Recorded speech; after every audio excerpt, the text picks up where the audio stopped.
What's going on, everybody? Josh Callaway alongside James D. Jackson, Sooners Illustrated 24/7 Sports at Devon Park in Oklahoma City. What did we just see, Wow. James? Oklahoma didn't look good. Down 3-1 in the seventh, 2 outs no less. Ella Parker, 3-run shot to walk it off.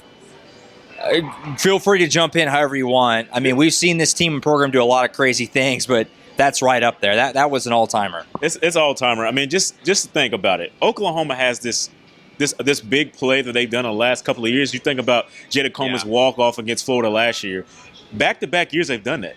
Some programs never have this type of play on this stage, and Oklahoma just continues to make these big plays. We were discussing it in the press box coming up to that. It was like, it only takes one swing. Maybe they should just walk Ella Parker. I mean, you had a free base, Right. Walk Ella Parker and go after Nelly. Maybe try something like that.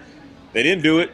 Ella Parker made them pay, and we got another phenomenal finish from Oklahoma. It's just insane what they're able to do with their backs against the walls. You saw it against Arkansas in the SEC tournament. It's just like, it's always, you said it all the time, they're inevitable. That's exactly what it is. They're inevitable. It's just unbelievable because, again, they've done this a million times in this run, right? Where you look like things are not looking good and they just find a way to win anyway. But it was different today, right? Yeah. I mean, it's Carolyn Pickens, who's so good, and she looked excellent. She had some walks, but for the most part, Oklahoma couldn't figure her out. And, right, it's this young team. It was the bottom of the order even, 7, 8, 9 due up, and they still do it. It's just, if you're the rest of the country, I feel like you're just sitting back right now like, what else can we do? Carolyn Pickens was phenomenal again. Like I said, Oklahoma had 1 run. They were really struggled with runners on base in this game. They had some walks, had some opportunities, couldn't come through. But Sam Landry and the defense kept it close. They were down 2 runs. They kept it within reason, a bunch of double plays. Yeah. And it gave them a shot. And as Patty Gasso said it perfectly, if this team has got 1 out, 1 strike to work with, they're still in it. They're always in it until it's literally over. They're still in it. And that's a cliche, but it is beyond true with this team and program. Again, we've seen him do a lot of crazy things, but I think, and Patty said this also, I think that even surprised her, and I think it surprised everyone. That one, that was a special one right there. Listen, we went into this tournament, and I said the only thing that would make me nervous as an OU fan is if they have to face a dominant, historically great pitcher. That was the only thing I feel like anybody should worry about if you're an OU fan. And Carolina Pickens was the one that was in front of OU. They just beat her, Josh. They just beat her. And so now the path gets much easier. I know you still got to face Texas with that great lineup that they have, but the pitching is not going to be as difficult as you've seen just then. And so getting back to the championship series, it's in picture now. It's very much in picture. OU is still the team to beat. 100% is. It was a team effort today. Like I said, the defense, Sam Landry, keeping it close. I mean, they fell behind early, had the 2 runs in the very first inning, but kept it close, gave them a chance to make this rally, and they find a way to do it. Like you said, it all shifts so much because you're sitting there going to the 7th thinking if they lose, they got to play Florida tomorrow. Yep. Florida, who just took 2 or 3 from them to end the regular season, with their season on the line. They got to go the hard way. We talk about all the time how hard that is to do, to go all the way up through the losers bracket.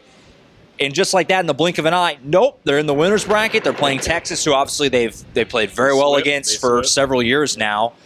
It's a lot changed in the last 10 minutes of that game, but it's just, you're kind of out of words a little bit. It's just unbelievable they continue to do this time after time after time. And it just, they kept making the big play, even when they weren't hitting, because they only had 2 hits going into the 6th inning in the entire game. Yeah. And so they were making the defensive plays back to back. Gabby Garcia, Alana Agbayani, who was just awarded a Gold Glove just yesterday. They were making double plays, and Hannah Core coming into the game off the bench and making that big double play in center field.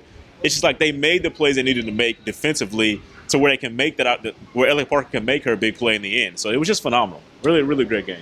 Incredible game, all-timer. This team program's done a lot of crazy things, and that one right up there. Next up, Texas, Saturday, 2 o'clock. Hopefully it's not ugly and rainy like it is right now. They got this game the tarp went on the field immediately after the game. Thankfully, Oklahoma's game is done. Yep. Full post-game reaction from Patty Gasso, Sam Landry, a couple more players. It's going to be on the YouTube channel, if not already, when this video is posted very, very soon.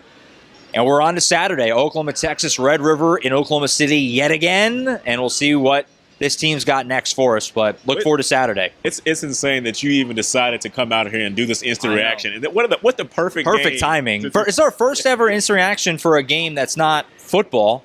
Tom and I did one after the March Madness bracket, but other than that, it's our first, and we picked a good one. This is great. What a great game. Unbelievable. Lots of coverage to come over on Sooners Illustrated, Oakland247sports.com. As for the Sooners, like we said, next up Saturday, 2 o'clock back here in OKC against Texas in a winner's bracket matchup in the 2025 Women's College World Series. For James D. Jackson, I'm Josh Callaway signing off for now. We'll see you Saturday right back here in OKC on Sooners Illustrated.